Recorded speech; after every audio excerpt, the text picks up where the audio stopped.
Welcome to the Less Stressed Life podcast. This is your host, Krista Bigler, private practice integrative nutritionist, helping people across the U.S. reverse digestive issues, eczema, and autoimmunity via phone and video consult. To learn more, visit lessstressednutrition.com. Now, on to the show.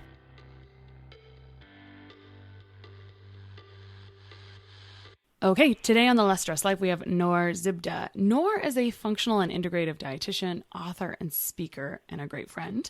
And she specializes in nutritional therapy and coaching for digestive conditions, thyroid and hormone imbalances, autoimmune diseases, food sensitivities, chronic fatigue, migraines, and headaches. She's authored 2 books, The Complete Acid Reflux Diet Plan, Easy Meal Plans and Recipes to Heal GERD and LPR, and The Detox Way, everyday recipes to feel energized, focused, and physically and mentally empowered, which includes more than 100 real food detox-boosting gluten and dairy-free recipes. Thank you for joining us, Nour. Thanks for having me, Krista. Yeah. Excited to be here. So we've got an acid reflux expert, really, is what we've got here on the line today. And so we're going to pick Nour's brain about acid reflux. She's going to tell us all about it. So before we jump in, let's quantify. So we don't want to be throwing around acronyms like people know what's going on, right? GERD, LPR. Let's talk about what is acid reflux? What's going on? How does it feel? Yeah, so acid reflux is when you have acid in your stomach. We need it to digest food, to part of the digestive normal process. And acid reflux is when the stomach juices and the stomach content, including hydrochloric acid, which has a low pH. So like if we remember from chemistry, acid is lower pH. It just starts to reflux up in the esophagus. So the stomach is designed and has a lining that can handle this acidic environment. But then the esophagus is not meant to have that. So when the stomach content starts to goes up, that's acid reflux. Pretty much acid is refluxing up. And then GERD is when that starts to happen frequently, multiple times in the week, and it becomes a chronic condition. Then sort of people get the diagnosis that they have GERD, which is gastroesophageal reflux disease. Okay, got it. So this is how, so it can be occasional and it can be common, right? So let's talk about that. At what point is it like, okay, I mean, how common do you think this is for one? And then 2, I mean, how do we decide, oh, is this going to be like a long-term thing that sticks around? I mean, why do you think it manifests? Yeah, I mean, so if we are to look at GERD as a disease, it's estimated that 18 to 28% of Americans have it. And actually what people don't know is that there are people who get hospitalized for GERD, like about 4.7 million people. That was the last statistic in 2010. So it is can be a serious condition. So, sometimes people experience it occasionally here and there, but when it is, becomes multiple times in a week, 2 to 3 times a week when you experience it, it becomes severe. So like some of the symptoms that we know, you feel warm sensation in the upper part of the stomach, like right under your rib cage, warm feeling. Sometimes people feel a burn, sometimes they feel chest pain, and that often can get confused with heart issues. So that's where people like you want to reach out to, especially if you're worried about other conditions, to know, is this a heart issue or is this a reflux? We don't want the damage to happen in the esophagus. So if you have it once in a month and you have it when you eat too much greasy food or pizza or you overeat, then it's not a chronic condition. But when you're experiencing it multiple times in a week, and when sometimes people are not able to sleep, they have to recline their bed, and they wake up at night. Some of the symptoms of acid reflux can actually travel to the throat, so coughing, trouble swallowing, vomiting sometimes, postnasal drip. That can mean that the acid reached the throat and can have problems there, sensitivity in your teeth, or if your dentist tells you that they see acid erosion or damage to your teeth. The mouth is connected to the ear canal, so if you start having burning sensation in your ears anytime you have anything with a little bit of citrus, so that is a sign that, okay, this has advanced and something that you definitely want to seek medical help for. Super interesting. So the consequences here are that not only is it eroding, the acid is eroding the esophagus, which doesn't have the type of tissue that the stomach has to protect itself, it's also getting into ear canals, etc. Talk to me. Can you tell me a little bit more about how it creates postnasal drip? Because in my brain, I'm thinking, is that just like a little bit, or is there something else to it? Yeah, I mean it's the mucus. It's the acids sitting lingering in the throat. So yeah, like if some people experience coughing. So I have people who tell me who I work with, they're like, I'm coughing all the time. I go get a chest X-ray. There's nothing in my lungs. I don't have like a bacterial or viral infection. It's been happening for 2 months. It'll come sudden out of nowhere, or I'll be in meetings and I can't stop the coughing. That's when we want to consider. We always want to consider it could be acid reflux damage. Sometimes it happens. You wake up with it because the acid has been accumulating overnight in the throat, and if it's if you haven't reclined your bed, like if you're sleeping flat and you don't realize it's acid tissue or acid damage, then you may wake up in the morning having like hoarse voice and as you're demonstrated, like trouble coughing and clearing your throat. Some people tell me they have trouble swallowing as well too, because there's so much acid in the throat area. Okay. Well, that was one of the questions I had for you. So I want to talk about the different forms of reflux. The other type, in addition to GERD, or the more obvious one when you kind of know you're having reflux. But first, since you were just talking about trouble swallowing, I had this conversation just yesterday with someone where there's also this other condition, we were talking about it off air, EOE, that will also create trouble swallowing. So how does someone kind of know the difference? Yeah, so there is the obvious symptoms of heartburn and acid reflux, which is in the stomach, and then the other condition, often called silent acid reflux, is because it doesn't really have stomach burning sensation. You just feel it all in your throat. So it's silent because most people don't connect it to the gut, don't connect it to the stomach, and they could live years with acid reflux damage. We know that could lead to a condition called Barretts Esophagus, which is having scarring in the esophagus, and a certain percentage of people eventually develop cancer. And so, we don't know the predictive future, but we know that that may be something if you leave this without being managed or diet treated or whatever the choice when that comes. But EOE is eosinophilic esophagitis. The eosinophils, which are white blood cells, they're accumulating in the throat as a reaction to something. It's an immune reaction. So we often know that the common 8 allergens, such as wheat, shellfish, fish, peanuts, nuts, can cause eosinophils to accumulate in the throat, but it can also be acid reflux damage. So really the way to distinguish this when I've worked with my patients is going an endoscopy. Like the GI doctor is the one who runs with a scope, and they can see, do they see the white blood cells accumulating in the throat, or do they see the acid damage or the scarring? And so I think this is where something for someone, if they want to kind of try, maybe they could follow a low acid or acid reflux appropriate diet, and if that helps, then that is something. It's a clue. It's never a real diagnosis or ruling out anything, but it's a clue, and they can go to their doctor and reach out and let's share this with them.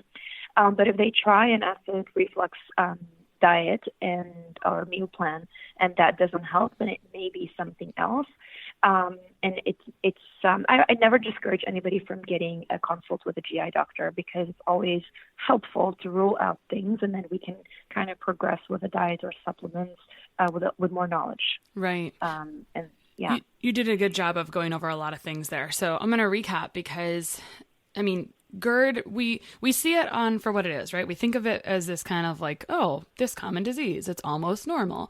But what you're saying, and I just wanted to harp on this for a second, is that there can be underlying things going on, right? So upper GI infections, different types of infections on the upper GI that would really trigger or make these worse. Maybe some bacterial overgrowth in certain parts of the GI tract, or essentially that. It just kind of depends. There's multiple types, right? Yeah, absolutely. And I'm Thank you so much for bringing that up, because a lot of times people think that, okay, well, acid reflux is upper GI, it's not related to anything. And when we have to think holistically of our body, your mouth is connected to the esophagus, to the stomach, to the small and large intestines. And so what happens downstream in the gut is going to affect upstream, and then what happens in the stomach will affect downstream. So a lot of times acid reflux does not exist on its own, that it can be caused by infections in the small intestine, or even infection in the stomach, like having H. pylori, which is a bacteria common in 50% of the population. So there may be underlying causes. I also find that there could be food sensitivities making acid reflux worse. So a low acid diet can help, but there may be, that's why in my book I actually remove fermentable carbohydrates, which can feed bacterial overgrowth, and try to look at the gut from a holistic perspective. So it can be caused by other things. It could be just a sign that there's something else more serious happening. And this kind of the acid reflux is, appreciate that as the little pain or the hint or the trigger that's sometimes beneficial for us to kind of think about our gut and our health and wonder, like, what's going on down there that I'm not seeing? And that's just a sign starting to show up in the form of acid reflux. Totally. So I'm going to put you on the spot a little bit. You might not know the answer to this, but I will say before we move on to another piece of this is that you mentioned H. pylori being very common in the stomach, but figuring out that someone has that isn't always simple. I routinely have people tell me I tested negative for that. I have laser etched in my memory a man I used to work with when I worked in conventional care for 8 years, and I saw him routinely on dialysis, and he always had nausea, trouble gaining weight. I mean, it was more of an extreme case, and he would be in and out of positive H. pylori diagnoses. And long story short, the story doesn't necessarily matter, but that was a good laser etching in my memory, because I really think he never completely got over it, because the symptoms didn't really go away. The test just tested negative, but symptoms can sometimes speak louder. I mean, test diagnoses are very important, but sometimes you have to listen to those symptoms and kind of follow the intuition there a little bit as well. So just throwing that in there. Yeah. And we need to treat or care for the patient, not for the lab. So you're absolutely right. Right. I love that. Okay. So let's go back. You were talking about Barrett's esophagus earlier, and not saying everyone ends up with that.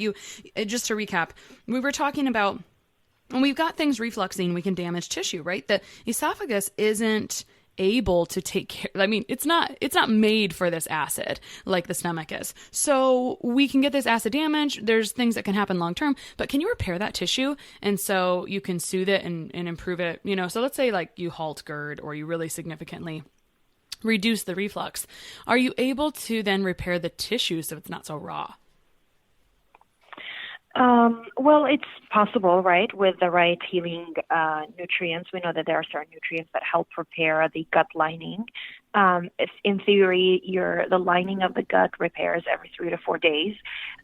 So if you have the right nutrition, if you calm down the inflammation, you choose the right foods, you remove, if you think about it, is the damage happens every time you get exposed to acid. So, acidic food and acid by itself, like, the fruits, pineapple, strawberries, citrus food, they shouldn't be hurtful. They shouldn't be damaging, because they should flow through the esophagus that is completely beautifully healed, and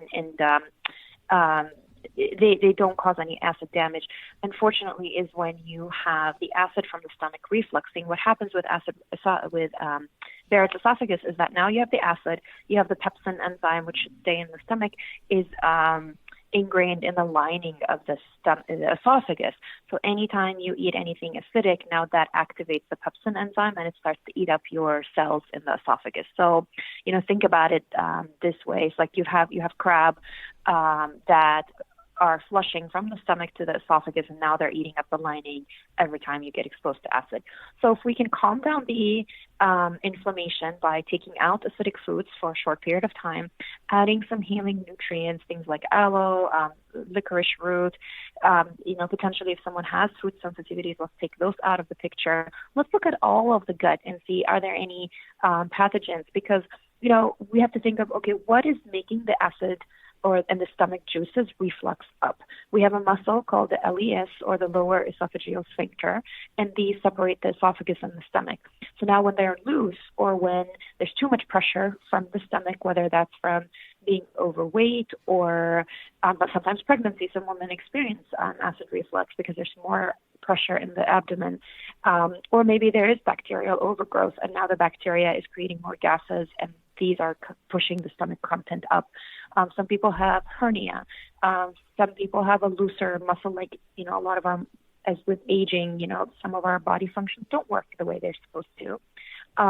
So we also have to think of, okay, what's making the acid travel up? And let's look at the root causes, try to fix those, resolve those one at a time, and we could potentially reverse the damage. We wouldn't be able to know that like a scope would be able. Somebody who has Barrett's esophagus, they should probably follow up with their GI doctor and get at a frequency that they can determine with their doctor, like how often they need to check that. But I always feel like with the right tools, there are always hope for reversing a condition. Yes, I think those last 2 minutes were pure gold. If you want to rewind and go listen to them again, Nour was saying taking out acidic foods. I'm going to give us a chance to talk a little bit more, like refresh about the foods that may be a little bit of an issue, because you mentioned them quickly, but let's go back to them in a moment. So taking out things that might be causing some stress, adding things in that might be soothing or kind of quell the pain, and then making sure you're addressing root causes. And then you also talked about how the lower esophageal sphincter is kind of the magic man here, because that is softening for some reason, and then acid is coming up. And you also mentioned some important pieces. So if we gain weight and we have more reflux, if we're pregnant because, we have pressure, we have more reflux or hernia. Also, I always think about, you can look at things kind of nutritionally, you can think about them physically. So you gave us kind of both of that a little bit. You gave us the physical manifestations too. Let me go back before we get to solutions with food and whatnot. Talk to me about how GERD is normally treated. Yeah. So, think of what GERD is. Most people, they experience some heartburn or reflux. They may pick up Tums or any other acid balancing. So if we think of the available treatment options, you have, you could balance the acid. So if you have too much acid, those capsules or tablets, they have calcium bicarbonate, which is a base. So acid plus base creates water. So you're balancing the acid. You're not interfering with the stomach's ability to produce acid. And then you have two kinds of medication. They are available over the counter, and there is prescription. So the first one is called H2 blocker, which is histamine type 2 blocker. And the other one is proton pump inhibitors. And both of them, they interfere, like they stop your stomach from producing acid. The H2 blockers are the ones that came first to the market. They are less effective as the PPIs, but they're also less damaging. But both of them actually suppress the acid production. So the conventional or the typical thought process, okay, if I have acid reflux, that means I have too much acid, let me suppress it. Mm-hmm. Unfortunately, that's something I've always believed in, and I try to show and explain to people in my book. You need the acid. It's not that you have too much acid, it's that you have acid refluxing. You have acid going in the wrong place. Mm-hmm. And actually, a lot of people with acid reflux may have not enough acid production, so food doesn't get digested, doesn't pass down. They may have a motility issue or muscle contractions. Their stomach is not digesting properly, pushing the food out properly. So now it sits too long in the stomach, and that could create more opportunities for it to reflux up. So the typical is like people, may consider getting an acid balancing tablet, and if that does not work, they may go and get medication. So, if you're okay with sharing names, like some people may go get some Zantac, which is like an H2 blocker, and that's available, on the counters. And there is Nexium and Prilosec, which is a PPI. And they are available on, you can go to any drugstore and get those. Now, the problem with that is these medications are not supposed to be used long-term. Mm-hmm. We need the acid for proper digestion of proteins, of carbohydrates, because it was mostly proteins, but it starts the whole digestion process. So if you have a problem upstream, then it's going to affect everything downstream. We need the acidity to be able to absorb key nutrients like vitamin B12, iron, selenium, zinc, and then you could end up with nutrient deficiencies.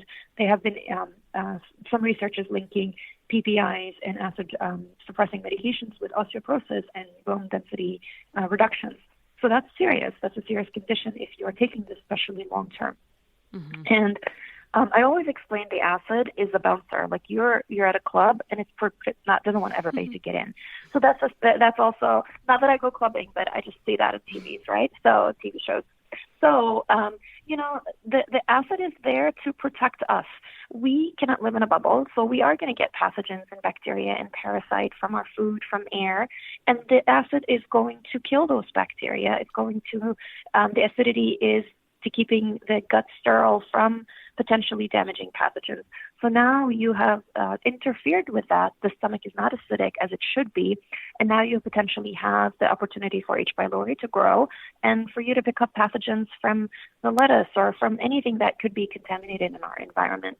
So we could have long-term damage. They have been finding that PPI medications are connected to increased 3 times more the risk of developing pneumonia, because we know that it produces you potentially have more bacteria growing in the esophagus and the stomach, and the body is connected. There's that tube that they share the throat. So you are more likely to develop pneumonia and C. diff infections. And, another interesting statistic is that a lot of people who get admitted to the hospital, they automatically, get PPI medications. Mm. And we already know that, hospital-acquired pneumonia is a problem. So you can get that as a community problem, is that we are increasing the risk for infections that are not necessary if we overuse these medications. That was so much gold right there. This is like kind of a bone for me. And I think this might be one of the biggest travesties in GI health is I'm a big fan of people being able to improve their condition on their own. But when we can buy things over the counter that have long-term, that don't really consider the downstream long-term effect, or where Nour's favorite word, mine, willy-nilly, just putting things in and not considering, what the other pieces of this are, because every cause has an effect, right? So anything you put in is going to have an effect. You want those ripple effects to be positive, not negative, ideally, which is what we see often here. And my favorite analogy for this is like the college kid that leaves the pizza out overnight and then comes in and eats it. But it's actually not that, it's not that profound. That's my favorite funny thing, where acid is like the buffer or the bouncer. It's going to kill then the pathogens. But my, it's not always that crazy. It's lettuce, cyclospora is common in lettuce in certain times of the year. I mean, that's like common knowledge in infectious disease world that maybe the everyday public doesn't know. But so it is really important to have this bouncer in your gut. So thanks for talking. Mm-hmm. So thanks for giving so much to that. That's awesome. This is where you stop and you go send this audio to a friend with reflux now, and they will thank you for it. So let's talk about what people can do instead, because this sucks. So people just want a quick solution. And truly, I mean, we can make some major improvements by manipulating food early on. Is that right? Mm-hmm. Absolutely. But if you don't mind me just kind of putting it out there, because somebody's watching this, is if you are on acid reflux medication, don't just stop it. Right. Because you may have your body will overcompensate and overproduce acid. Hydrochloric acid, so that could actually be a lot more painful and damaging. So talk to your doctor. I never want anybody to discontinue a medication if it's a prescription. Talk to them about weaning off. Like, what is your healing plan? How are we going to reverse this so that you can slowly wean off the medication? And if it's not a prescription, just think twice before you pick up a box and think that it's harmless, because it's not. So that's just kind of the key thing. So how are we going to reverse that? How are we going to fix that?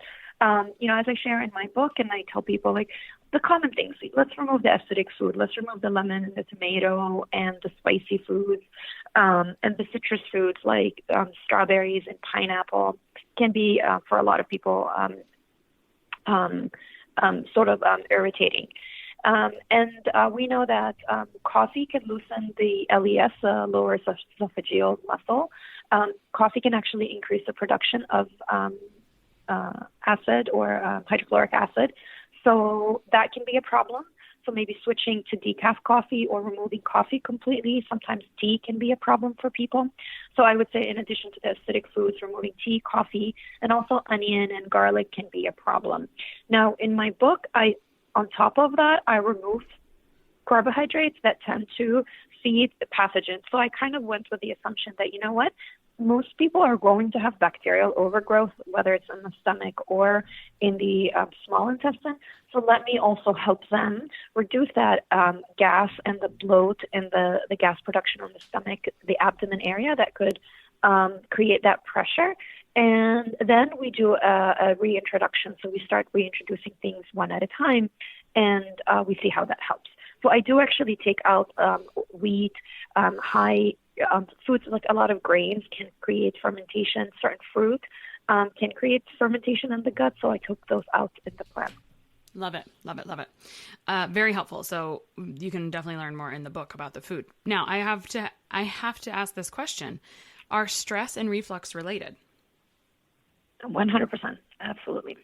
Absolutely. I mean, it's so funny. It's like, what is stress what is not related to stress? When we are stressed out, the body goes into fight or flight. It does not want to digest food. We need to pump blood to our heart and lungs and muscles because we're going to run for our life. So that means automatically shuts down acid digestion.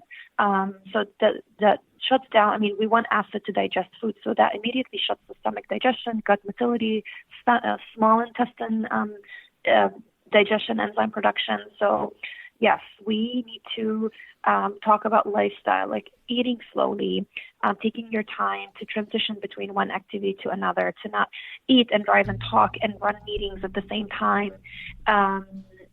This is very important. Sometimes I tell people, take a 5-minute break, time out to yourself so you can breathe and just kind of prepare for the meal. A lot of lifestyle things like getting enough sleep, going to bed at a reasonable time, not pushing your meal towards the end of the day, and having some time for your body to digest the meal. So we can have another whole episode on stress and how that affects the digestive system. You bet. Okay, Nour, if you could leave people with one thing today, what's your gut reaction? What's the parting words if someone feels like you're speaking to them today? Yeah, that, you know what, let's look at it from the inside out. Let's heal from the inside out. Acid reflux does not exist on its own. It's not like a linear, I have acid, let me take an acid suppressing medication. For you to enjoy your health and your body that you were given, that let's look at things from the inside out. It may take time to heal. It's a little bit more work, but the rewards are so much worth it at the end. Yeah, totally. Nour, where can people find you? Yeah, so you can reach me at my website. It's nourzibdeh.com, NOURZIBDEH. I'm on Facebook, Instagram. I'm sure you can share direct links for those. My book is on Amazon, so you can look it up, the Complete Acid Reflux Diet Plan, and it should show up in the first page. It's in the fourth or fifth book on Amazon. I love it. This is a great episode. I am charging you guys to really go share this because we know that almost 1 in 5 Americans have this condition, and we want people to be empowered and have great knowledge and be able to not just suppress it, but to kind of deal with it in a more optimal way. Okay.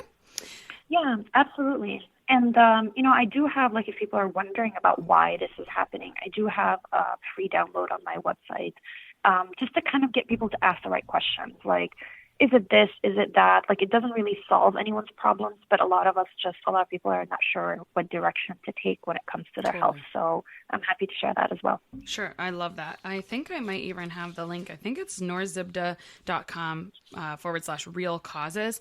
If not, we'll get the link correct in the show notes and people can grab it there too. Excellent. Yes. Cool. Thanks so much, Nour. I had a great time, and I hope everyone listening found it beneficial as well. Thank you. Thanks so much, Krista, for having me.